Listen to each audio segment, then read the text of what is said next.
अल्हम्दुलिल्लाह अल्हम्दुलिल्लाह व कफ़ा व सलामुन अला इबादिहिल्लज़ीना इस्तफ़ा अम्मा बअद वअऊज़ु बिल्लाहि मिनश शैतानिर रजीम बिस्मिल्लाहिर रहमानिर रहीम या अय्युहल्लज़ीना आमनु उदख़ुलू फ़िस्सिल्मि काफ़्फ़ा सदक़ल्लाहु मौलाना अज़ीम व सदक़ रसूलुहुन नबियुल अमीनुल मुख़्तारुल करीम व नहनु अला ज़ालिका लमिनश शाहिदीन व शाकिरीन वल्हम्दुलिल्लाहि रब्बिल आलमीन। अज़ीज़ान मिल्लत इस्लामिया सामीन मोहतरम, आइए हुसूल बरकत के लिए जिस तरह से मैं आप तमामी हज़रात को पढ़ाऊँ, अपनी इस्तात भर आवाज़ को बुलंद करते हुए पूरी मोहब्बत और अक़ीदत के साथ हुज़ूर नबी करीम अलैहिस्सलातु वस्सलाम की मुबारक बारगाह में दुरूद व सलाम का नजराना पेश कर लेते हैं। पढ़े अस्सलातु वस्सलामु अलैका या रसूल अल्लाह, अस्सलातु वस्सलामु अलैका या हबीब अल्लाह, अस्सलातु वस्सलामु अलैका या नबी अल्लाह, अस्सलातु वस्सलामु अलैका या नूर अल्लाह, सल्लल्लाहु तआला अलैहि वसल्लम। अल्हम्दुलिल्लाह, काफ़ी देर से आप तमामी हज़रात यहाँ महफिल मिलाद में तशरीफ फरमा है और कुछ लोग शुरू से इशा की नमाज के बाद से ही यहाँ बैठे हुए हैं और कुछ लोग ज़रूरतन आ रहे हैं और जा रहे हैं। बहरकैफ इस मुबारक महफिल को हम जिस तरह से अहमियत देंगे उतने ही हमारी अहमियत बढ़ जाएगी। हदीस शरीफ में आता है, नबी अलैहिस्सलातु वस्सलाम ने इरशाद फरमाया कि ऐ लोगों, जब तुम जमीन पर गुजरो और तुमको कहीं जन्नत की क्यारी या जन्नत के बागात नजर आ जाएं, मिल जाएं, तो उसमें से कुछ चुन लिया करो, कुछ चर लिया करो। सहाबा किराम रिज़वानुल्लाह अलैहिम अजमईन ने अर्ज किया कि या रसूलुल्लाह अलैहिस्सलाम, जमीन पर यहां जन्नत के बाग कहां हैं? नबी अलैहिस्सलाम ने इरशाद फरमाया, कुर्बान जाइए, इस बात को सुन करके ऐसी मजलिसों की अहमियत का अंदाजा लगता है कि नबी अलैहिस्सलाम ने इरशाद फरमाया कि ऐ लोगों, जहां कहीं भी अल्लाह उसके रसूल का जिक्र होता है वो तमाम महफिलें जन्नत के बागों में से एक बाग हुआ करती हैं। तो ये काफी देर से अल्लाह उसके रसूल का जिक्र करने वाली ये मजलिस, जिसमें आप खुद सुन भी रहे हैं और जिक्र कर भी रहे हैं, ये सुभान अल्लाह माशा अल्लाह कह लेना, ये अल्हम्दुलिल्लाह का कह लेना, ये अल्लाह अकबर का कह लेना, ये सब जिक्र खुदा व रसूल है। ये आप ये ना समझें कि जिक्र सिर्फ कुरान का पढ़ना है, आप ये भी ना समझें कि जिक्र सिर्फ नमाज में हो सकती है, आप ये भी ना समझें कि कहीं खानकाह में बैठकर अल्लाहु अल्लाहु का ज़र्ब लगाएंगे तो वही जिक्र होगा। नहीं, बल्कि जहां भी चार मुसलमान भी अगर साहिब ईमान जमा हो जाए तो उसे मजलिस कह सकते हैं, और उस मजलिस में अल्लाह उसके रसूल का अगर जिक्र है तो वो मजलिस भी जन्नत के बागों में से बाग है। तो यहाँ तो चार नहीं बल्कि बेशुमार लोग यहाँ पर मौजूद हैं। अल्हम्दुलिल्लाह, अल्लाह का शुक्र है कि आज भी मुआशरे के हजार बिगड़ जाने के बावजूद भी, हालात बेइंतहा बेकाबू और कंट्रोल से बाहर हो जाने के बावजूद भी, हमारी अपनी आबादियों और बस्तियों में ऐसे लोग पाए जाते हैं जो इस तरह की मजलिसों को पसंद करते हैं। और काबिले मुबारकबाद हैं हमारे फैयाज भाई, फैजान भाई, कि जिन्होंने अपने भाई की शादी और अपने बच्ची और भतीजों के निकाह के इस खुशी में इस महफिल मिलाद का इनेकाद किया। अल्लाह इसकी बरकतों से इन सबको माला माल फरमाए। और आप तमामी हज़रात जितने भी शामिल मजलिस हैं, उन सब के हक में भी दुआ गो हूं कि अल्लाह तआला आपके दिलों में नबी अलैहिस्सलाम की ऐसी मोहब्बत पैदा फरमा दे कि इस मोहब्बत के तकाजे को पूरा करने में तमाम बुरी मजलिसों को आप तर्क करके ऐसी मजलिसों के तलाश में लग जाएं। अभी अभी मैंने खुतबा मस्तूना के बाद जिस आयत पाक की तिलावत का शर्फ हासिल किया, अल्लाह तबारक व तआला कुरान मजीद फुरकान हमीद में इरशाद फरमाता है, या अय्युहल्लज़ीना आमनू दुखुलू फिस्सिल्म काफ़ा। अल्लाह तबारक व तआला ने बिलखुसूस अपने ईमान वाले बंदों से ये खिताब फरमाया है और उनके लिए ये तंबीह फरमाई है कि ऐ ईमान वालों, तुम इस्लाम में पूरे के पूरे दाखिल हो जाओ। ऐ ईमान वालों, तुम इस्लाम में पूरे के पूरे दाखिल हो जाओ। इससे वो लोग जरा सा सबक हासिल करने की कोशिश करें और अपनी खुद की इस्लाह करने की कोशिश करें कि जो बेचारे सिर्फ जुमा की नमाज पढ़ लेते हैं, जुमा को टोपी लगा लेते हैं और जुमा को मस्जिद में आ जाते हैं, अल्लाह रब्बुल इज्जत को यह बात पसंद नहीं है। यह आयत पाक इस बात का ऐलान कर रही है कि ऐ ईमान वालों, तुम इस्लाम में पूरे के पूरे दाखिल हो जाओ। ये कभी ऐसा ना हो कि तुम्हें देख के कभी तुम जो है तो मुसलमान नजर आओ और कभी देख करके पहचानना मुश्किल हो जाए, ऐसे मत रहो, बल्कि इस्लाम में पूरे के पूरे दाखिल हो जाओ। तुम्हारा नाम तो इस्लामी है, तुम्हारा काम भी इस्लामी हो जाए। तुम्हारा काम इस्लामी हो जाए तो तुम्हारी शक्ल सूरत भी इस्लामी हो जाए, तुम्हारा लिबास भी इस्लामी हो जाए, जो तुम्हारा चलना फिरना भी इस्लामी हो जाए, तुम्हारी तिजारत, तुम्हारा कारोबार भी इस्लामी हो जाए, तुम्हारा लेन देन भी इस्लामी हो जाए, तुम्हारा जो है तो यहाँ तक की रिश्तेदारी और तुम्हारा शादी ब्याह, जो कुछ भी जितनी भी तकारीब तुम्हारे यहाँ हो, तमाम जायज तकारीबें तुम्हारी इस्लामी हो जाए। इस तरीके से इस्लाम में पूरे के पूरे दाखिल हो जाओ कि तुम्हारी हर सुबह और हर शाम इस्लामी हो जाए, कि किसी को पूछने और बताने की जरूरत ना पड़े, बल्कि देख करके ये कह दें कि बेशक ये इस्लामी मोहल्ला है, ये मुसलमानों का इलाका है, ये मुसलमानों की आबादी है, ये मुसलमानों की बस्ती है, ये मुसलमानों की जमात है, ये मुस्लिम नौजवान है, ये मुस्लिम खवातीन है, ये मुस्लिम बच्चियां हैं, ये मुस्लिम स्कूल है, ये मुस्लिम मदरसा है, ये मुस्लिम खानका है, ये मुस्लिम माशरा है, ये मुसलमानों की बाजार है, ये मुसलमानों की तिजारत है, ये मुसलमानों का मोहल्ला है। देख करके ये पहचान में आ जाए ये मुसलमानों का इलाका है, ये मुसलमानों का कारोबार है।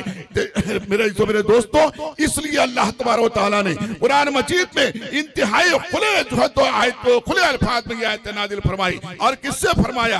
गैरों से नहीं। क्या मुशरिकीन इस्लाम में पूरे दाखिल हो जाओ, ऐ काफिरीन इस्लाम में पूरे दाखिल हो जाओ। यहाँ तक कि उन लोगों से भी नहीं कि जो मुनाफिकत करते थे, आधे तीतर आधे बटेर रहते थे, उनके लिए भी ये नहीं फरमाया कि ऐ मुनाफिकीन पूरे के पूरे इस्लाम में दाखिल हो जाओ।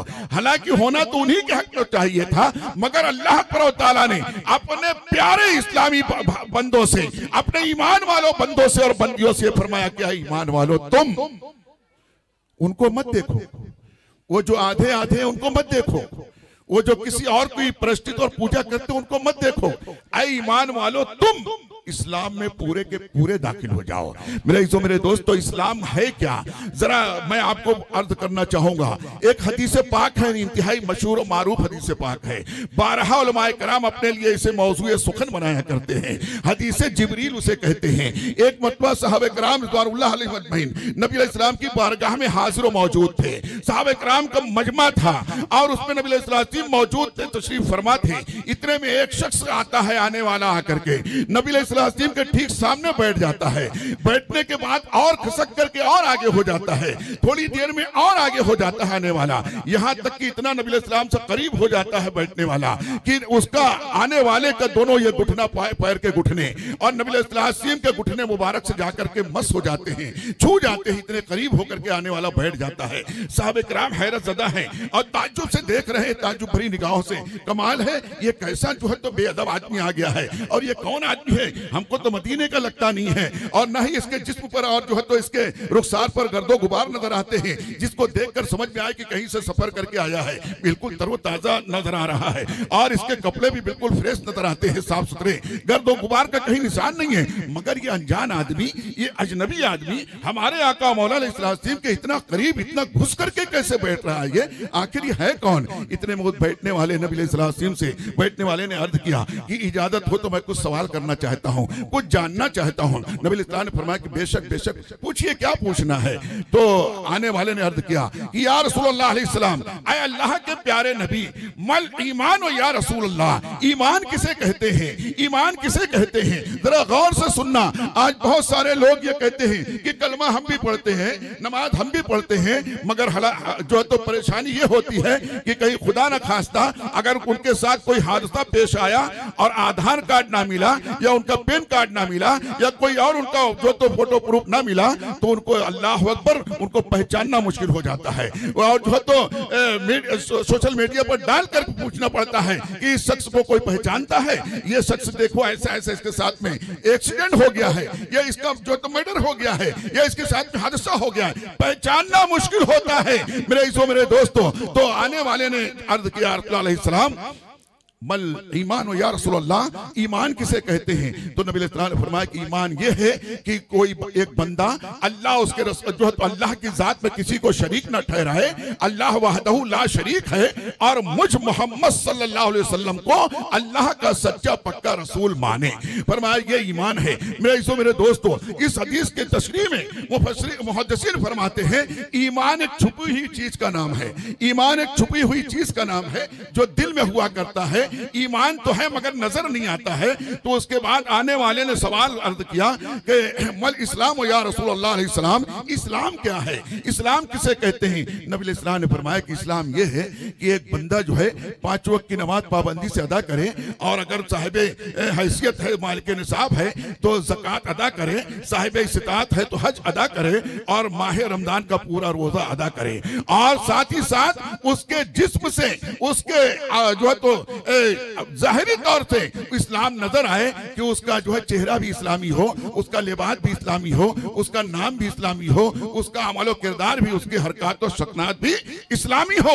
पता ये चला कि ईमान तो पोशीदा चीज का नाम है मगर इस्लाम जाहिरी चीज का नाम है, और इस्लाम जो है नजर आने वाली चीज का नाम है, और ईमान छुपी हुई चीज का नाम है। अब इससे आप अंदाजा लगा लें कि आज हम अगर ढूंढने निकल जाएं तो कितने हमारे भाई इससे जो है तो बाहर हो जाएंगे, इस हज के बाहर खड़े कर दिए जाएंगे, वो आउट ऑफ जो है तो फील्ड कर दिए जाएंगे, इस मैदान के बाहर कर दिए जाएंगे कि कितने ऐसे इस्लामी भाई हैं जिनका न तो जो है तो चेहरा इस्लामी नजर आता है, न लिबास नजर आता है, और न उनके बातचीत का अंदाज नजर आता है, जिसको सुन करके और देख करके और जो है तो पहचान लिया जाए कि हाँ ये मुसलमान है। इसलिए मेरे दोस्तों, इन तमाम बातों को वो अलीम व खबीर हमारा रब्बुल आलमीन, वो जो है तो इल्म रखने वाला, वो निहा और पोशीदा को जानने वाला, इस बुनियाद पर अल्लाह तआला ने कुरान में फरमाया किया अय्युहल्लज़ीना आमनू उदखुलू फिस्सिल्म काफ़ा, तुम इस्लाम में पूरे के पूरे दाखिल हो जाओ, अधूरे मत रहो कि तुम्हें पहचानना मुश्किल हो जाए। ऐसा ना हो कि तुम्हारे यहाँ शादी पड़े तो गैरों का अंदाज नजर आए,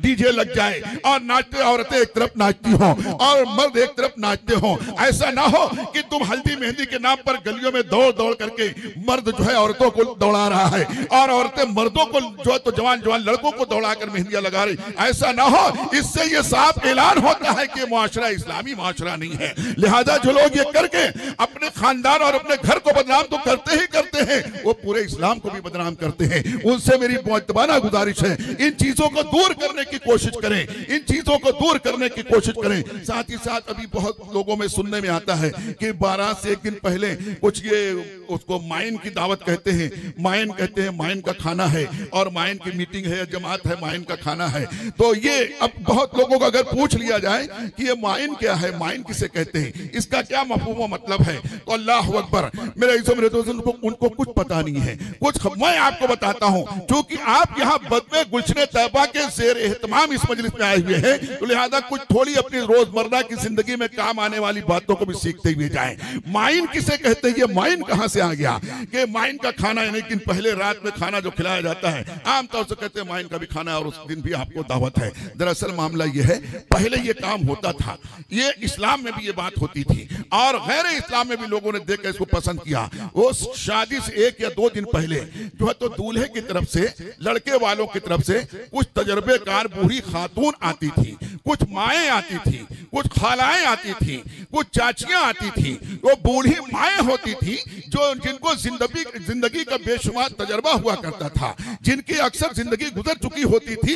ऐसी बूढ़ी खवातीन आती थी, दूल्हे वाले की तरफ से, लड़के वाले की तरफ से लड़की वाले के घर पे आती थी।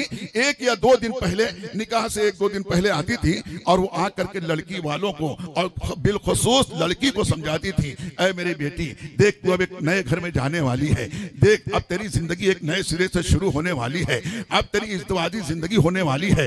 अब तक तू तन्हा थी, किसी की बहन थी, किसी की बेटी थी, मगर अब तो किसी की बीवी बनने वाली है। तो देख, जो बीवी बनता है, जो बीवी बनती है, उसकी जिम्मेदारियां ऐसी जिम्मेदारियां बढ़ जाती हैं। एक बीवी को कैसे रहना चाहिए, नए घर में जाने के बाद कैसे रहना चाहिए, वो तमाम बातें उसको सिखाती थी। वो अपने मुशाहिदे और तजुर्बात की बुनियाद पर वो और जो है तो जायज चीजों को सिखाती और बताती थी कि देख, तो उस घर में जाना तो इस तरीके से रहना, वहां देख, वहां एक तेरी सास होगी, एक तेरी ननद होगी, या और इससे ज्यादा खानदान के लोग होंगे, कोई तेरा देवर होगा, कोई जेठ होगा, और कोई तेरा ससुर होगा, कोई तेरा नया एक चाचा मिल जाएगा, तेरा एक नया खालू मिल जाएगा। आज तो हमारे कितने बच्चे चाचा फूफा खालू जानते ही नहीं, जितने नजर आए सबके सब अंकल हो गए हैं, है ना।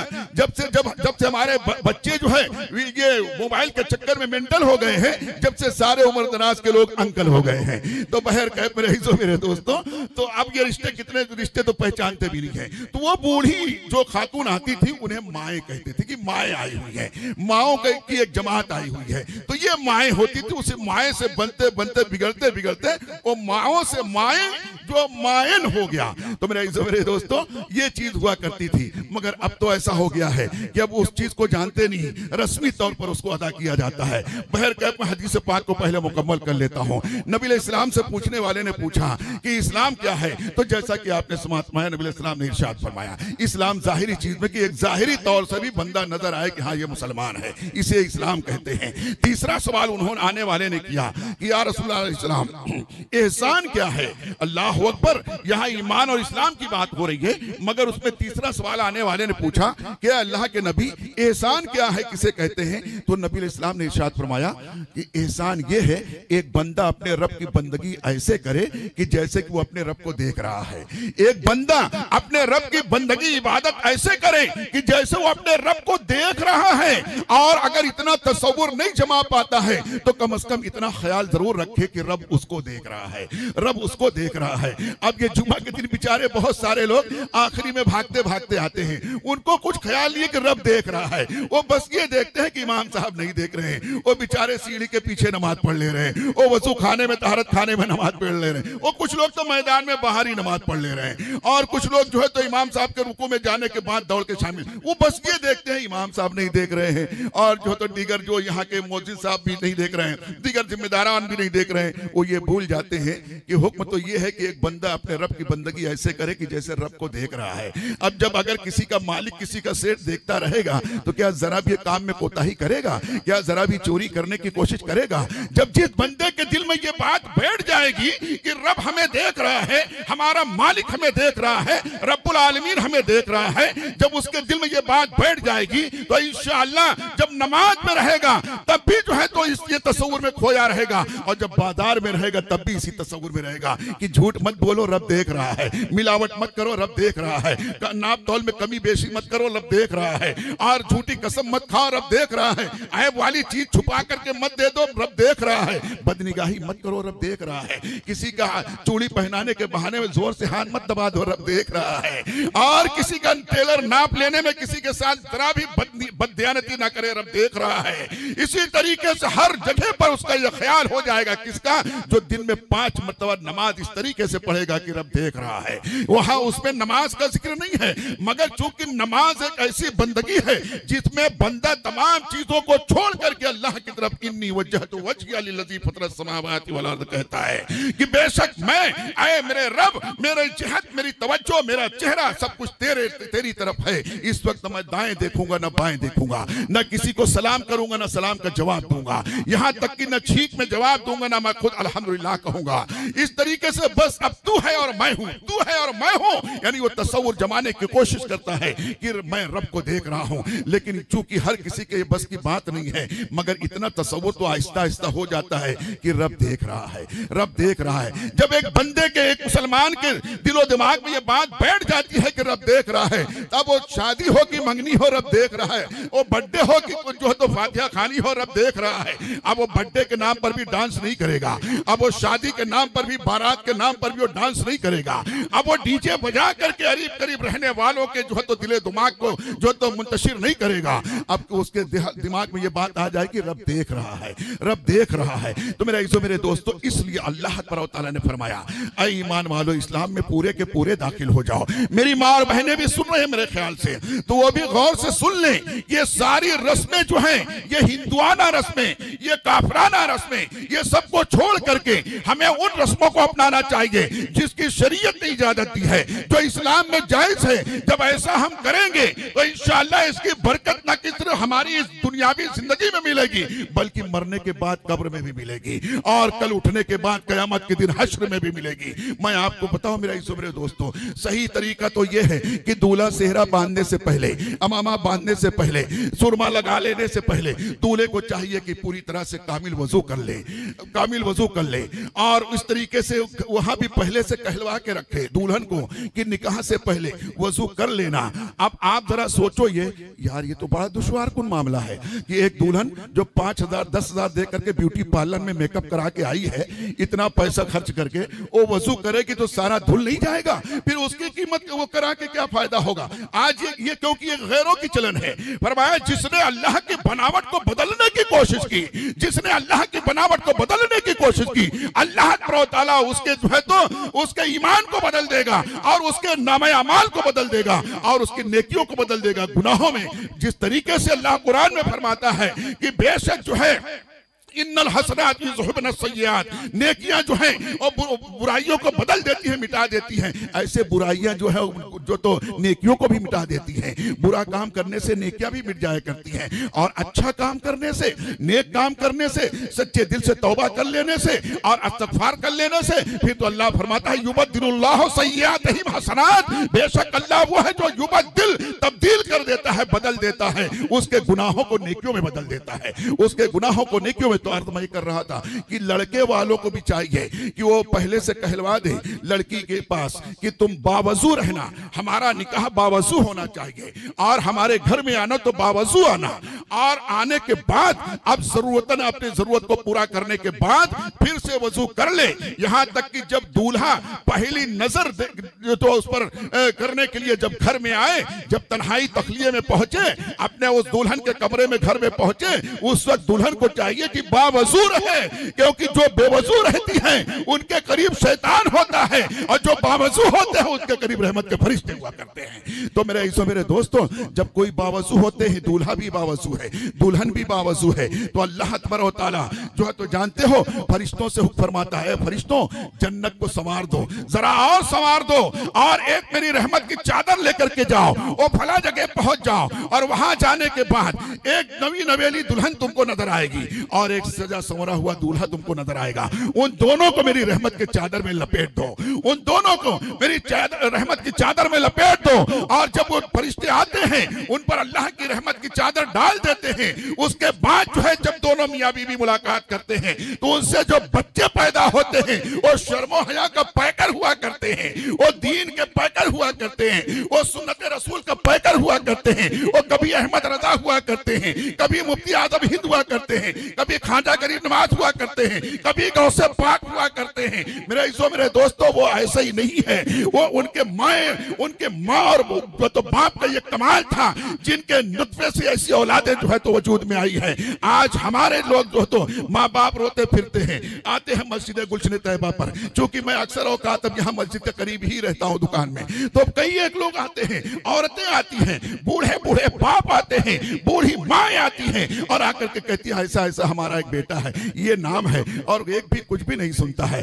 वो कुछ भी नहीं सुनता है, और बोलो कुछ तो करता कुछ है, यहाँ तक कि गालियां बक देता है, मारने को हाथ उठा देता है, और कुछ भी कमाता है बस अपने आप पे खर्च करता है। हम बूढ़ी बूढ़े को कुछ भी नहीं ख्याल करता है। अल्लाह अकबर। मेरे दोस्तों, मैं आपको बताऊं, अब उसके संवारने के दिन गए। अब तो खुद उसे तौफीक मिल जाए तो संवर जाए, और खुद उसे तौफीक मिल जाए तो संवर जाए। जैसे कि ये मुबल्लिगीन की जमात आप देख रहे हैं यहाँ वहां तक फैली हुई है। ये बद में गुलशन तौबा के जितने मुबल्लिगीन बैठे हैं, इसमें चंद एक को छोड़ करके बाकी कोई मदरसे का मुंह नहीं देखा है, मदरसे में पढ़ करके नहीं आया हुआ है। ये कभी थे कोई जींस पैंट पहना करता था, कोई दाढ़ी जो तो मुड़ा करके घुमा करता था, कोई टी शर्ट पहन करके घुमा करता था, कोई जो इस तरीके से एक जो है तो मॉडल जिंदगी, मॉडल लाइफ का जो है तो रसिया था। मगर जो है तो जानते हो, जब से बद में गुलशन तैयबा से जुड़ गया है तो फुदैल, फैयाद और जो है तो फैजान जैसे कितने मिल जाएंगे। ये तीन के तीनों भाई दाढ़ी वाले हैं, बाशरा हैं, और कितने होते हैं खसखसी दाढ़ी रखे रहते हैं। जब निकाह के दिन करीब आते हैं तो भी साफ कर देते हैं। खुदा की कसम, अगर दाढ़ी से चेहरा खराब लगता तो अल्लाह अपने महबूब को दाढ़ी कभी नहीं देता।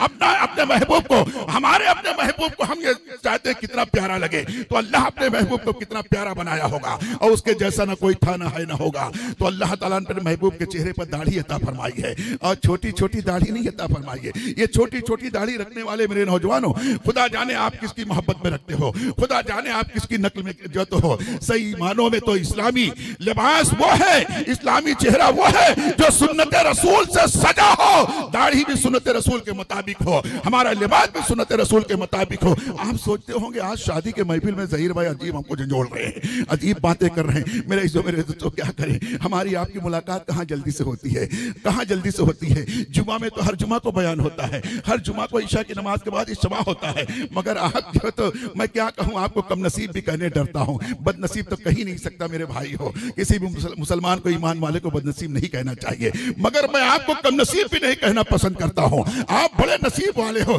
नसीब वाले ना होते तो मुसलमान क्यों कर होते। ये बहुत बड़ी नसीबी जो तो खुश नसीबी की बात है कि अल्लाह ने हमें अपने महबूब की उम्मत में पैदा फरमाया, ईमान दिया, मुसलमान बनाया। अब इस नसीब पर जरा अल्लाह का शुक्र अदा करते हुए वो इस्लामी शियार और जिंदगी को अपनाने की कोशिश करो, और अपने हर तकरीबात, हर महफिल, हर मजलिस को इस्लामियात से सजाने की कोशिश करो। इंशाअल्लाह जिंदगी में बहार आ जाएगी, जिंदगी में बहार आ जाएगी।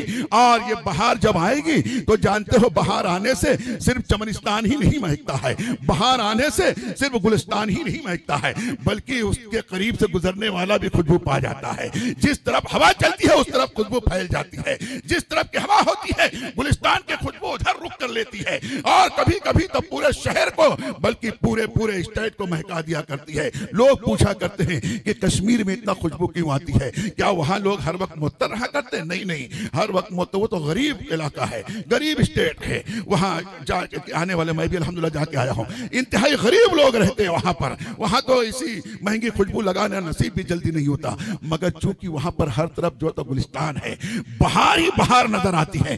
कभी फूलों की बहार है तो कभी फलों की बहार है, कहीं फूलों की बहार है तो कहीं फलों की बहार है। उसकी खुशबू से जो है तो पूरा बिलखुसूस श्रीनगर जो है वो कश्मीर का हिस्सा वो महकता रहता है। मेरे दोस्तों, तो अर्ज यह कर रहा था, जिस घर के लोग अगर इंशाअल्लाह अपनी इस्लाह करके इस्लामियात में अपने आप को डुबा लेंगे, तो जब इस्लामियात में डूब करके निकलेंगे तो पूरा मोहल्ला महका देंगे इंशाअल्लाह। आपके साथी भी महकने लगेंगे, आपके हर मजलिस में रहने वाले हर लोग महकने लग जाएंगे इंशाअल्लाह। आपकी जरा सी जो तो कोशिश पर आप न जाने कितनों की इस्लाह कर जाओगे, न जाने कितनों की जिंदगी में तब्दीली आप ला लोगे। आप जरा से अगर हिम्मत से काम लोगे, अपने आप को तब्दील करोगे। इसकी मिसाल मैं आपको ये दे दूं मेरे दोस्तों, कि किसी ने कहा कि अगर आप के 4 या 5 दोस्त नमाजी हैं, आपके 5 दोस्त अगर नमाजी हैं, इंशाल्लाह छठे आप नमाजी बन जाओगे, इंशाल्लाह छठे आप नमाजी बन जाओगे।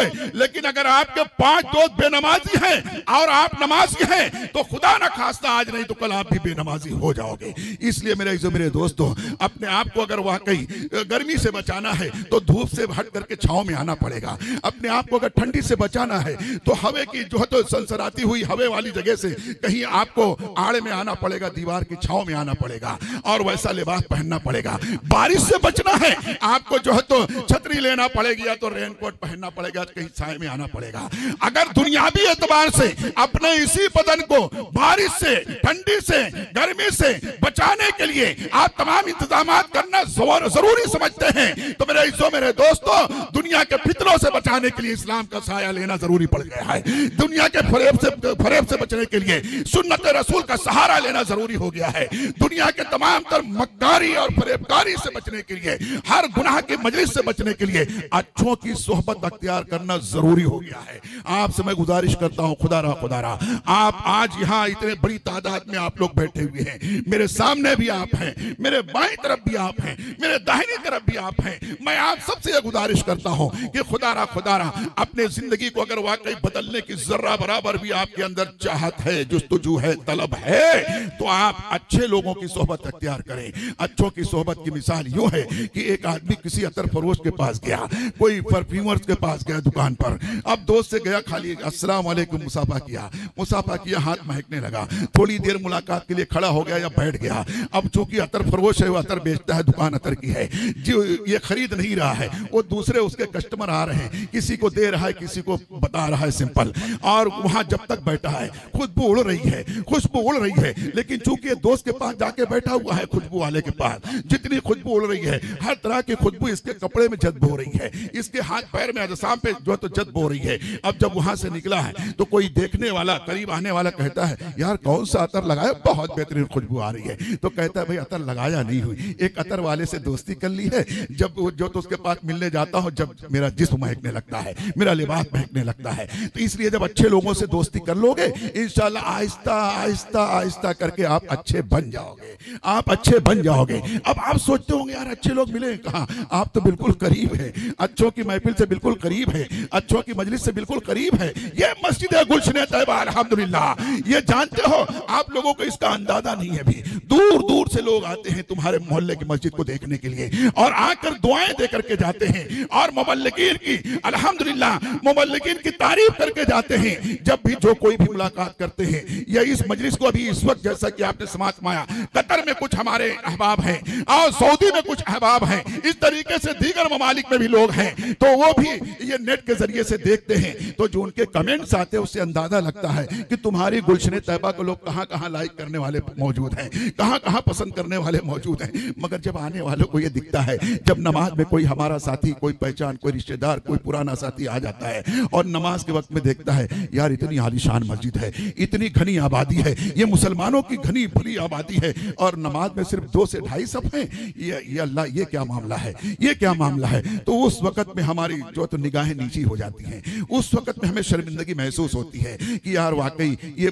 बंदा कह तो रहा है सही, मस्जिद तो बहुत अच्छी है, अल्लाह के फजल करम से है, जो कुछ बनाया उसने ही बनाया, हमारा क्या और आपका क्या, उसी रब ने अपने हबीब के सदके में बनाया और बनवाया। मगर जो तो नमाजी नहीं है, यानी या तो हमारी मेहनत में कमी है, या तो आपकी लगन और चाहत में कमी है। अब इसका अंदाजा आप खुद लगा सकते हैं। मेहनत तो इतने कर रहे हैं, आज अल्हम्दुलिल्लाह यहाँ पर आकर के इस वक्त मुझे 20 बरस हो गए हैं। मैं 2003 में आपके इलाके में आया था, और उसके बाद से मैंने आहिस्ता आहिस्ता कारोबार छोड़ दिया, दुकान छोड़ दिया, पुराने दोस्त अहबाब को छोड़ दिया। आपसे दोस्ती का हाथ आए दिन मैं बढ़ाता रहता हूँ, आपसे लोगों से, मोहल्ले वालों से दोस्ती करना चाहता हूँ। क्यों दोस्ती करना चाहता हूँ? ताकि आप लोग एक नए एज के लोग आ जाएं और यहाँ पर नमाज पढ़ने के लिए आए, मस्जिद को संभालने वाले आ जाएं, मस्जिद में क्या हो रहा है नहीं हो रहा उसको देखभाल करने वाले आ जाएं, और अपने सजदों से मस्जिद को आबाद करने वाले आ जाएं। अल्लाह अकबर मेरे इज़्ज़ो मेरे दोस्तों, इसलिए मैं ये चाहता हूँ, आज मुझको 20 बरस हो गए यहाँ पर, अल्लाह अकबर। मगर जानते हो, यहाँ पर आए यूं तो दोस्त मेरे 100-200 लोग बन गए, मगर सब नमाजी नहीं है। चाहने वाले तो बहुत हैं, कोई भी मामला होता है, अभी पिछले 15-20 रोज पहले थोड़ी सी कोई बात हो गई थी, कोई ऐलान वगैरह को लेकर के, तो 20 लोग, मोहल्ले के लोग दौड़ दौड़ के आए, ज़हीर भाई क्या हुआ, ज़हीर भाई क्या, मुझे बताओ, मैं जाता हूँ। मैंने कहा यार, जो तो सर कटाने के लिए तैयार हो, झुकाने के लिए नहीं तैयार हो।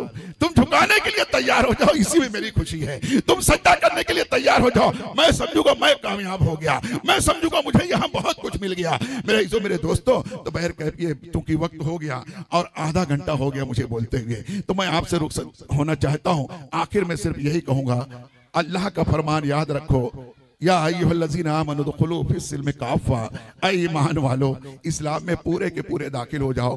कोई काम नहीं आएगा, कब्र में कोई साथ नहीं आएगा, वहां बस अपने अमाल जाएंगे, वहां अपने किरदार जाएंगे, वहां अपना किया हुआ जाएगा, कोई दोस्त साथ। जैसे दुनिया में आप समझते नहीं हो कि इतना बड़ा मजमा होता है, एक से एक हमारे जो तो बॉडीगार्ड, एक से एक जो है तो हमारे दोस्त होते हैं, जो बड़े स्मार्ट लोग भी होते हैं, बड़े मॉडल किस्म के होते हैं। उसमें कोई बहुत बिल्डर होता है, बॉडी बिल्डर होता है, और कोई बिल्डिंग बिल्डर होता है, बड़े पैसे वाले भी होते हैं। हमारे दोस्त अहबाब हमारे साथ में बैठे हुए रहते हैं। मौत आती है, सबके दरमियान से लेके चली जाती है। कोई काम आता है, कोई बचाता है, कोई उससे मुकाबला करता है, कोई रोकता है। नहीं, ये एक मिसाल है दुनिया में। कब्र में भी कोई नहीं आएगा, कोई नहीं आएगा, कोई दोस्त, कोई अहबाब, कोई साथी, कोई बिल्डर, कोई जो है बिजनेसमैन, कोई पार्टनर, कोई नहीं आएगा। वहां सिर्फ अगर आने वाली एक साथ है एक घड़ी के लिए, तो अल्लाह के महबूब की साथ है। मेरा इसो जब वही आने वाले हैं तो उन्हीं के रास्ते पे चल पड़ो ना, उन्हीं का कहना मान लो ना, उन्हीं से दोस्ती अच्छी कर लो ना, उन्हीं की मोहब्बत दिल में बसा लो ना, उन्हीं के होके रह जाओ ना, उन्हीं की सुन्नतों के पैकर बन जाओ ना, उन्हीं की दी हुई शरीयत पर अमल करने लग जाओ ना। वही आने वाले हैं। और अगर सिर्फ मुस्कुरा देंगे तो सवाल का जवाब आसान हो जाएगा, सिर्फ देखकर मुस्कुरा देंगे तो सारे सवालों का जवाब आसान हो जाएगा।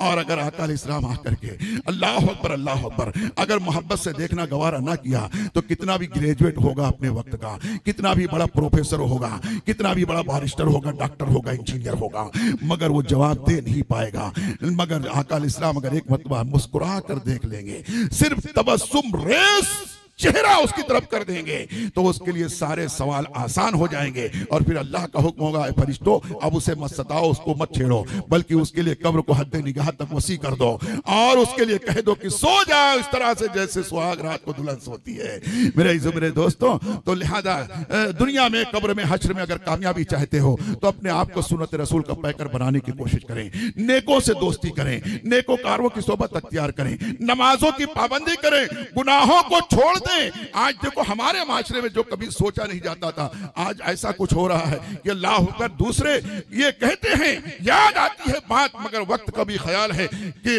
अल्लाह होकर दूसरे कहते हैं कि ये मुसलमान की जिन्हें देख के शर्माए यहूद, जो हमारे बाप दादा ने कभी नहीं किया था। आज बर्थडे के नाम पर चौराहे पर जो कभी उंगली से चाट के भी खाने नहीं मिलता था, आज केक को पैर से मारा जा रहा है, फेंक कर मारा जा रहा है, दौड़ा के मारा जा रहा है। इस तरीके से खेल उसको बॉल बना लिया है केक को, जो खाने वाली चीज है। और डीजे लगा करके इतना नाच रहे कि नाचते नाचते कई जगह तो मर गया कोई उसके बर्थडे क्या मरंडे हो गया उसके लिए जो है तो लास्ट डे हो गया हो। मेरे दोस्तों, इसलिए मैं आपसे गुजारिश, इस्लामियात पर अमल करो, करेंगे इंशाअल्लाह। इस्लामी तहजीब बनाने की कोशिश करो, अपने माशरे को इस्लामी माशरा बनाने की कोशिश करो। ये शादी, ये मिलाद की महफिल एक मिसाल है तुम्हारे लिए। हर कोई जो भी मुसलमान हमारे पूरे इलाके में कम से कम, या जहां तक मेरी बात पहुंच रही है, आपके यहाँ शादी हो, लड़की की हो या लड़के की हो, वहां आप महफिल मिलाद रखें। न ये महफिल रखी जाती, ना इतनी बात कर पाता। ये एक बहाना हुआ ना, ये एक जरिया हुआ ना। ये हमारे फैयाद भाई खड़े हैं, अल्लाह सलामत रखे, बरकत अता फरमाए। इन्होंने ये महफिल का इनेकाद करके ये मौका दे दिया ना, इतनी देर तक आपको गुनाहों से बचा लिया ना। आप कुछ भी ना कहते, एक मर्तबा भी सुभान अल्लाह माशाअल्लाह नहीं कहते, खामोश बैठे रहते, तब भी गुनाहों से तो बचे रहते ना। आप फैसला लें, अगर इतनी देर आप कहीं और होते, न जाने कितना आप तक माँ बहन सब कर डालते, न जाने कितने गीबत चुगलखोरी सुन लेते। नहीं करते तो सुन तो लेते ना। और न जाने कितने लोग किसकी बहन बेटियों को देखते रहते, अब तक अपनी आंखों को गुनाहों से भरते रहते। आखिरी बात है, कह दो मिसाल आपके दिल पे उतर जाए, ताकि एक शख्स को मैं जानता हूं, अभी वो शख्स जिंदा है। एक मरतबा वो शख्स एक होटल के ओटे पर बाहर बैठा हुआ था। आदत के मुताबिक अपने बाजू वाले को उसने कोहनी मार करके कहा, देख जो आ रही है। फिर उसके 2-3 जुमले कह करके क्या दिखती है और क्या लगती है। यकीन जानो शर्म से पानी हो गया वो शख्स। जब वो खातून करीब आकर के यूं नकाब उठाई तो उसने यूं उठा लिया। लोगों ने पूछा क्या? बोले यार मेरी बहन है। अपनी बहन को ऐसी निगाह से देख करके दूसरों के सामने उसकी तारीफ किया उसने कि देखो क्या दिखती है और कैसे लगती है। तो दूसरों की तरफ जब यूं करते हैं तो बाकी उंगलियां हमारी तरफ रहती है ना, ये ख्याल रखना। दूसरों की बहू बेटियों को बदनिगाही से देखने वालों, कोई ना कोई होगा जो तुम्हारी बहू बेटियों को, बहनों को बदनिगाही से देखेगा। इसलिए खुदा अपनी निगाहों को बुरी जो है तो जगह बुरे तरीके से इस्तेमाल करके अपने घर वालों पर मुसीबत मत करो। बचाओ अपने आप को, बचाओ अपने आप को। अल्लाह ताला हम सबको नेकियों की तौफीक अता फरमाए।